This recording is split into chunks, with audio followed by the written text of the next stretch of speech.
Hi friends, எல்லாருக்கும் வணக்கம். இந்த வீடியோவில் நம்ம பார்க்க போகிறது கோல்டு அண்ட் சில்வர் சேவிங்ஸ் பற்றி தான் நம்ம பார்க்க போகிறோம்.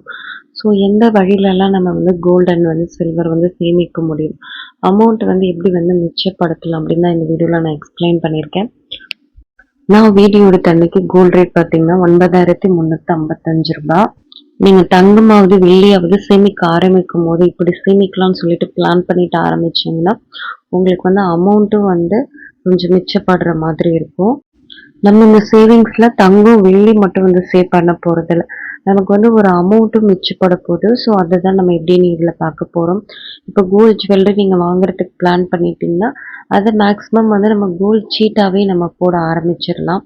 ஸோ இப்போ புதுசாக நம்ம தங்கம் வாங்குறப்போ அது நம்ம கோல்டு சீட்டாக போட்டுக்கிட்டோன்னா நமக்கு அது ஒரு சுமையாக இருக்காது. இப்போ மந்த்லியாக நம்ம ஒரு 2000 ருபீஸ் பே பண்ணுறப்போ நமக்கு கொஞ்சம் ஈஸியாக இருக்கும். இப்போ நீங்கள் ஒரு 20,000 சம்பளம் வாங்குறீங்கன்னா ஒரு 1000 ரூபாய் இல்லைன்னா 2000 ரூபாய் நம்ம சீட்டு கட்டிகிட்டே இருந்தோம்னா நம்மளுக்கு அது ஒரு பேர்டனாக தெரியாது. மாதம் மாதம் நீங்கள் ஒரு 2000 கட்டும் போது உங்களுக்கு ஒரு 11 மந்த்துக்கு 22,000 சேவ் பண்ண மாதிரி இருக்கும். அப்டும் நீங்கள் ஒரு 2 கிராமாவது மேக்ஸிமம் வாங்கலாம் கண்டிப்பாக. ஸோ அந்த 2 கிராமுக்கும் பார்த்தீங்கன்னா நீங்கள் கோல்டு ரேட் கொடுத்தா போதும், வேஸ்டேஜ் கொடுக்க வேணாம் இல்லையா. அப்போ உங்களுக்கு அங்கே ஒரு அமௌண்ட் சேவ் ஆகிற மாதிரி இருக்கும். நீங்கள் ஒரு 2 கிராம்லேயே கோல்டு சீட்டில் வாங்கணும்னு வச்சுப்போம், அதுக்கு வேஸ்டேஜும் ஒரு 3000 போடுறாங்கன்னு வச்சுக்கோங்களேன். அது நம்மளுக்கு மிச்சப்படும். அண்ட் ஜிஎஸ்டி ஒரு 200 ரூபாய் குறையலாம், 200 ரூபாயிலேருந்து ஒரு 500 ரூபாய் குறையலாம். ஸோ இங்கே உங்களுக்கு அரௌண்ட் ஒரு 500 ருபீஸ் கம்மியாகும். மொத்தமாக பார்த்தீங்கன்னா அப்டு உங்களுக்கு 3500 ரூபாய் மிச்சப்படுறதுக்கு நிறைய வாய்ப்புகள் இருக்குது. அடுத்தது பார்த்தீங்கன்னா ஓல்டு ஜுவல்லரி. இப்போ நம்ம ஓல்டு ஜுவல்லரியை மாற்றுறப்போ நமக்கு ஹெவி லாஸாக இருக்கும். நம்ம நகை எக்ஸ்சேஞ்ச் தானே, இந்த ரேட்டுக்கே நம்ம கொடுக்க போகிறோம், கொடுத்துட்டு அந்த நகையை வாங்க போகிறோம் தான் நினைப்போம். பட் அதுக்கு நம்ம எக்ஸ்ட்ரா வேஸ்டேஜ் பே பண்ணணும், அந்த ஜிஎஸ்டி பே பண்ணணும். அடுத்தது பார்த்திங்கன்னா பழைய கோல்டுக்கு ஒரு வேஸ்டேஜ் கொடுத்து தான் நம்ம வாங்கியிருப்போம். அண்ட் இப்போ எக்ஸ்சேஞ்ச் பண்ணும் போது உங்களுக்கு டர்ட்ஸ்க்கு மைனஸ் பண்ணுவாங்க. ஸோ இப்படின்ட்டு எக்ஸ்சேஞ்ச் பண்ணும்போது நமக்கு தான் ஹெவி லாஸ் இருக்கும். அதையும் நீங்கள் ஒரு ஒன் டைம் இன்வெஸ்ட்மெண்ட்டில் போட்டு வச்சுட்டிங்கன்னு வச்சுக்கோங்களேன், உங்களுக்கு அட்லீஸ்ட் வேஸ்டேஜ் அமௌண்ட் இல்லாமலாவது நம்மளால நகை வாங்கிக்க முடியும். கேஷ் இன்வெஸ்ட் பண்ணலாமான்னு கேட்குறீங்க, ஒன் டைம் இன்வெஸ்ட்மெண்ட்டில் தாராளமாக இன்வெஸ்ட் பண்ணலாம். இன்றைக்கி நீங்கள் 1 கிராமு 9355 ரூபாய்க்கு லாக் பண்ணிட்டீங்கன்னா உங்களுக்கு 11 மந்த்துக்கு ஒரு கிராம் 10,000 ரூபாய் சேல் ஆனாலுமே உங்களுக்கு 1 கிராமோட ப்ரைஸ் 9355 ரூபாய் மட்டும்தான். ஸோ இதில் ஓல்டு கோல்டு மாற்றுறதை விட ஒன் டைம் இன்வெஸ்ட்மெண்ட்டில் கேஷ் கொடுத்து நீங்கள் லாக் பண்ணுறது தான் ரொம்பவுமே லாபம். ஏன்னா உங்களுக்கு கிராம்ஸ்க்கும் ரேட் ஏறி இருக்கும் இல்லையா, அது ஒரு லாபம். ப்ளஸ் உங்களுக்கு வேஸ்டேஜும் இல்லை. ஸோ அது ஒரு லாபம். உங்களுக்கு என்னோட ஓன் எக்ஸ்பீரியன்ஸில் நான் சொல்கிறேன். ரீசெண்டாக நான் தாலி செயின் மாற்றிருந்தேன். அப்போதைக்கு பார்த்தீங்கன்னா 42 கிராம் நான் கொடுத்துட்டு 40 கிராமுக்கு தான் வாங்குற மாதிரி இருந்துச்சு. ஸோ வேஸ்டேஜஸ் பார்த்தீங்கன்னா அதுக்கு நான் 40,000 ரூபாய் கொடுத்தேன். இதே நான் ஒன் டைம் இன்வெஸ்ட்மெண்ட்டில் போட்டு எடுத்திருந்தேன்னா இவ்வளோ அமௌண்ட் கொடுத்துருக்க தேவையில்லை. ஸோ நான் அப்போ தான் ரியலைஸ் பண்ணேன், எக்ஸ்சேஞ்ச் இப்படி டைரெக்டாக பண்ணக்கூடாது, ஒன் டைம் இன்வெஸ்ட்மெண்ட்டு தான் இனிமேல் போடணும்னு சொல்லிட்டு நான் அப்போ தான் முடிவு பண்ணியிருந்தேன். மேக்ஸிமம் நீங்கள் பார்த்தீங்கன்னா உங்கள் ஓல்டு கோல்டை இந்த மாதிரி ஒன் டைம் இன்வெஸ்ட்மெண்ட் ஸ்கீம்லேயே டெபாசிட் பண்ண பாருங்கள். நீங்கள் ஜிஆர்டியில் பண்ணாலும் சரி, அண்ட் லலிதா உங்களுக்கு எந்த ஷாப் கன்வீனியண்ட்டாக இருக்கோ எங்கே பண்ணாலும் சரி, அந்த மாதிரி போட்டு பண்ணிங்கன்னா உங்களுக்கு வேஸ்டேஜஸ் கிராஜுவலி ரொம்ப கம்மியாக தான் இருக்கும். ஸோ இந்த மாதிரி நம்ம கோல்ட் ஜுவல்லரிக்கு பிளான் பண்ணும் போது ஒரு செட் ஆஃப் அமௌண்ட் நமக்கு குறையணும். நான் ஒரு ஒரு 16 கிராம் ஒரு ஜுவல்லரி பார்த்தேன், அதோட வேஸ்டேஜ் பார்த்தீங்கன்னா ஒரு 14,000 ரூபாய். நான் இந்த மாதிரி பிளான் பண்ணி டெபாசிட் பண்ணிட்டு வந்ததால எனக்கு பார்த்தீங்கன்னா அந்த 14,000 ரூபாய் மிச்சப்படும் கண்டிப்பாக. இதுலலாம் கொஞ்சம் கொஞ்சம் நீங்கள் அமௌண்ட் சேர்த்திங்கனாவே உங்களால் கோல்டு காயின்ஸ் ஈஸியாக வருஷத்துக்கு ஒரு 2 கிராம்ஸாவது பர்ச்சேஸ் பண்ணிக்க முடியும். நீங்கள் 10,000 ரூபாய் பே பண்ணுற இடத்துல 8,000 ரூபாய் பே பண்ணுற மாதிரி தான் இருக்கும். உங்களுக்கு அங்கே 2,000 ரூபாய் மிச்சப்படும். ஃபார் எக்ஸாம்பிளுக்கு இப்போ நீங்கள் 2,000 ரூபாய் சீட்டு கட்டுறீங்கன்னா நான் ஃபஸ்ட்டே சொன்ன மாதிரி அட்லீஸ்ட் உங்களுக்கு வேஸ்டேஜில் 3,000 ரூபாவது அமௌண்ட் சேவ் ஆகும் கண்டிப்பாக. அந்த அமௌண்ட்டை நீங்கள் தனியாக எடுத்து வைக்கலாம் எனக்கு தெரிஞ்சு. ஸோ அப்படி எடுத்து வைக்கும் போது கொஞ்சமாக அமௌண்ட்டு சேர்கிற மாதிரி இருக்கும். இதுவே ஒரு நீங்கள் 4 சீட்டு 5 சீட்டு போடுறப்போ ஒரு 5 வருஷத்துக்கு போட்டுக்கிட்டே இருந்தீங்கன்னா உங்களுக்கு அரௌண்ட் ஒரு 15,000 ஆவது மிச்சப்படும். அதே மாதிரி ஒன் டைம் இன்வெஸ்ட்மெண்ட்ல ஒரு 3 சவரன் வந்து நீங்க டெபாசிட் பண்றீங்கன்னு வச்சுக்கோங்களேன். நீங்க எந்த வேஸ்டேஜ் வேணாலும் வந்து செலக்ட் பண்ணிக்க முடியும். அண்ட் வந்து உங்களுக்கு வந்து அமௌண்ட்டும் வந்து சேவ் ஆகுற மாதிரி இருக்கும். ஸோ ஜுவல்லரி வாங்கும்போது இப்படி நீங்க வந்து பிளான் பண்ணிக்கிட்டீங்கன்னா, உங்களுக்கு ஈஸியா இருக்கும். பிளஸ் வந்து அமௌண்ட்டும் உங்களால வந்து சேவ் பண்ணிக்க முடியும். இப்போ லாஸ்ட் டைம் நான் இப்படிதான் பிளான் பண்ணியிருக்கேன். புதுசா நகை எடுக்கிறதுக்கு கோல்ட் சீட்டும் அண்ட் வந்து என்னோட பழைய நகையை மாத்துறதுக்கு ஒன் டைம் இன்வெஸ்ட்மெண்ட் டெபாசிட்டும் தான் நான் பண்ணியிருக்கேன். இப்போ வந்து உங்களோட கோல்ட் காயின்ஸ் எப்படி வந்து பிளான் பண்ணலான்னு சொல்றேன். மில்லிகிராம்லேருந்து 1 கிராம் வரைக்கும் நீங்க வந்து கண்டிப்பா சேவ் பண்ண பாருங்க. 1 ஆர் 2 மந்த்ஸ் டார்கெட் வச்சுக்கோங்க. நீங்க 1/2 கிராம் வந்து பார்த்தீங்கன்னா, ஒரு 2 மாசத்துக்கு ஒரு தடவை நீங்க சேர்த்தாலுமே, வருஷத்துக்கு 6 கிராம் வரைக்கும் நம்மளால வந்து சேமிக்க முடியும். ஸோ நீங்க அந்த மாதிரி சேமிச்சுட்டே இருந்தீங்கன்னா, ஒரு 5 வருஷத்துக்கு பாருங்களேன். அப் டூ வந்து உங்களால ஒரு 30 கிராம் ஆவது காயின்ஸ் வந்து சேமிக்க முடியும். சொல்லுவாங்க இல்லையா? சிறு துளி பெருவெள்ளம் சொல்லிட்டு. நம்ம வந்து கோல்ட் ரேட் என்னதான் ஏறிக்கிட்டே இருந்தாலும், நீங்க கொஞ்சம் கொஞ்சமா சேமிக்கும்போது, கண்டிப்பா வந்து அது ஒரு இடத்துல உங்களுக்கு வந்து ப்ராஃபிட்டா தான் இருக்கும். இப்ப வந்து 1/2 கிராம் வந்து நீங்க வாங்கணும்னா, ஒரு 2 மாசத்துக்கு ஒரு தடவ, 3 மாசத்துக்கு ஒரு தடவ எவ்ளோ அமௌண்ட் வந்து சேமிக்கணுங்கிறத நம்ம இப்ப பார்க்கலாம். 1/2 கிராமோட ரேட் பார்த்தீங்கன்னா, இன்னைக்கு ஜிஎஸ்டி, அடுத்தது பார்த்தீங்கன்னா, எம்சி எல்லாமே சேர்த்து ஒரு ரூ. 4,894 வருது. ரவுண்ட் ஆஃப் பண்ணி நம்ம ஒரு வந்து 5,000 எடுத்துக்கலாம். இப்போ நீங்க 2 மந்த்ஸ்ல 1/2 கிராம் வந்து வாங்க போறீங்கன்னா, வீக்லி பார்த்தீங்கன்னா, ரூ. 625 சேவ் பண்ணிக்கோங்க.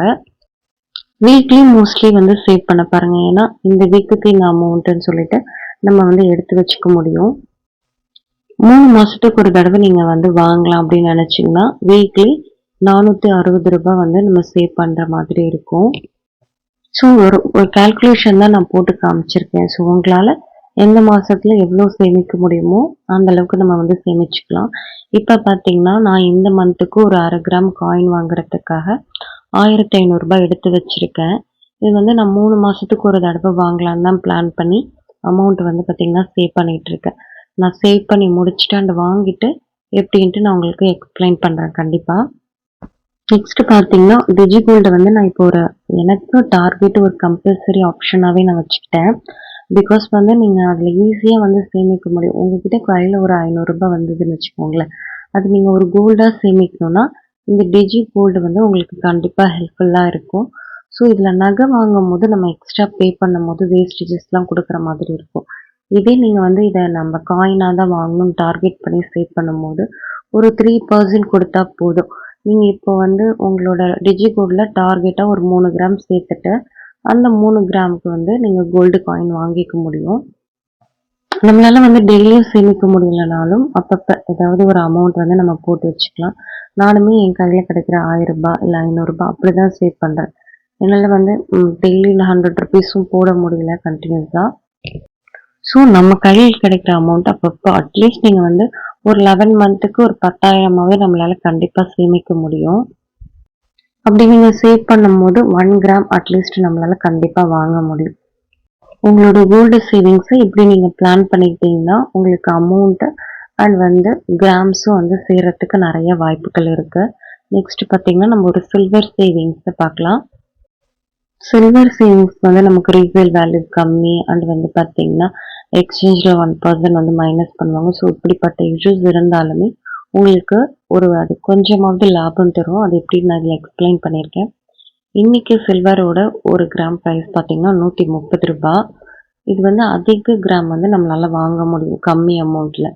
நம்மளால வேஸ்டேஜ் அண்ட் ஜிஎஸ்டி வந்து ஈஸியா வந்து அஃபோர்ட் பண்ண முடியும். ஸோ நீங்க வந்து 10 கிராம் பார்த்தீங்கன்னா ரூ. 1,500 நம்மளால கண்டிப்பா வாங்க முடியும். நீங்க இந்த ரூ. 1,500 ஒரு 3 மந்த்ஸ்க்கு ஒன்ஸ் கூட நீங்க வாங்கலாம். இப்ப நீங்க மந்த்லி ஒரு 10 கிராம்ஸ் வந்து சேவ் பண்ணும்போது இயர்லி உங்களுக்கு பார்த்தீங்கன்னா 120 கிராம் வந்து சேரும். ஸோ ஒரு நீங்க 100 கிராம்ஸ்னே கூட எடுத்துக்கலாம். ஸோ இது வந்து நீங்க ஒரு இயர்லி ஒரு 2 வருஷம் இல்ல 3 வருஷம் வச்சிருந்து எக்ஸ்சேஞ்ச் பண்ணும்போது உங்களுக்கு வந்து கோல்டுலயோ இல்ல நீங்க சில்வர் ஆர்டிகிள் வாங்கும்போதோ ஒரு அமௌண்ட் வந்து கண்டிப்பா மைனஸ் பண்றதுக்கு ஒரு சின்ன ஹெல்ப்பா இருக்கும். சில்வர் காயின்ஸ்லாம் பார்த்தீங்கன்னா, இந்த ஹோல்சேல் கடையில வந்து நீங்க வாங்க பாருங்க. உங்களுக்கு வந்து வேஸ்டேஜே வந்து போட மாட்டாங்க. இங்க பார்த்தீங்கன்னா, சில்வர் ஸ்டோர்ன்ட்டு எங்களுக்கு பக்கத்துல ஒரு கடை இருக்கு. ஸோ நீங்க வந்து அந்த மாதிரி ஷாப்ல வந்து விசிட் பண்ணி சில்வர் காயின் நீங்க வாங்கி வச்சுக்கிட்டீங்கன்னா, உங்களுக்கு வந்து வேஸ்டேஜ் எதுவுமே போட மாட்டாங்க. நீங்க ஜிஎஸ்டி மட்டும் குடுத்து வாங்கிட்டு வரலாம். அண்ட் வந்து பார்த்தீங்கன்னா, இந்த ஏஆர் சில்வர், டிஜி சில்வர் ஆப் இருக்கு. அப்புறம் சில்வர் ஸ்டோர்ல கூட நீங்க வந்து ஸ்கீம்ல ஜாயின் பண்ணிக்க முடியும். பட் வந்து சில்வர் ஸ்டோர் கடையில வந்து உங்களுக்கு பார்த்தீங்கன்னா, காயின்க்கு வந்து இந்த ஸ்கீம் கிடையாதுன்னு சொல்லிட்டாங்க. வெறும் நீங்க அந்த ஜுவல்லரி, ஆர்டிகல்ஸ் அந்த மாதிரி மட்டும் பர்ச்சேஸ் பண்ணிக்க முடியும். பட் வந்து நீங்க காயினா வாங்குறப்போ, உங்களுக்கு வந்து எம்சிலாம் கிடையாது. அதுவும் இல்லாம மார்க்கெட் பிரைஸை விட ₹3 உங்களுக்கு கம்மியாவும் குடுப்பாங்க.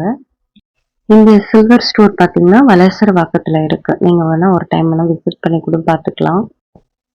இப்போ சில்வர் சேவிங்ஸ் வந்து பார்த்தீங்கன்னா, இப்போ ஒரு மேண்டிட்டரியாவே ஆயிடுச்சு. கண்டிப்பா நீங்க சேவ் பண்ணீங்கன்னா, அதுக்கும் ஒரு நல்ல ஃபியூச்சர் இருக்குங்கிற மாதிரி இப்ப இருக்கிற ரேட் தான் வந்து அத நமக்கு ஞாபகப்படுத்துது. நீங்க 11 மந்த்துக்கு பார்த்தீங்கன்னா, ஒரு 150 கிராம்ஸ் வந்து சேர்த்தீங்கன்னா, ஒரு ஃபியூச்சர்ல ரூ. 145 ஏறுதுன்னு வச்சுக்கோங்களேன். கண்டிப்பா உங்களுக்கு ஒரு 21,000 வந்து வேல்யூ போகும் சில்வர் காயின்ஸு. இந்த அமௌண்ட்ட வந்து நம்ம வெள்ளிக்குன்னு இல்ல, நம்ம தங்கத்துக்கு கூட கண்டிப்பா நம்மளால யூஸ் பண்ணிக்க முடியும். இப்ப நீங்க கோல்டு வந்து 1 மந்த் வாங்குனீங்கன்னா, சில்வர் வந்து அடுத்த மந்த் வாங்கலாம். அந்த மாதிரி ஆல்டர்னேட்டிவா வாங்கும்போது, கொஞ்சம் கொஞ்சமா நமக்கு சேமிக்கிற மாதிரி ஆச்சு. ஸோ நீங்க வந்து ஒரு 10 கிராம் இல்ல 15 கிராம் அப்படி வந்து ஹோல்டு பண்ணிட்டே வரும்போது, ஒரு 2 வருஷத்துல கண்டிப்பா உங்களால ஒரு 200 கிராம் சில்வர் காயினாவது சேமிக்க முடியும். ஸோ 2 வருஷம் கழிச்சு எவ்ளோ ரேட் இருக்கும்னு பாருங்களேன். கண்டிப்பா ஒரு நல்ல ஃபியூச்சர் தான் சில்வருக்கு இருக்கும். உங்களோட சேவிங்ஸ கண்டிப்பா ஸ்ப்ளிட் பண்ணி சேவ் பண்ணுங்க. அது நல்ல லாபத்த தான் தரும். இந்த வீடியோ உங்களுக்கு பிடிச்சிருக்குன்னு நினைக்கிறேன். வேறு ஒரு வீடியோ கண்டிப்பாக பார்க்கலாம். தேங்க்ஸ் ஃபார் வாட்சிங் and keep supporting me. Bye by.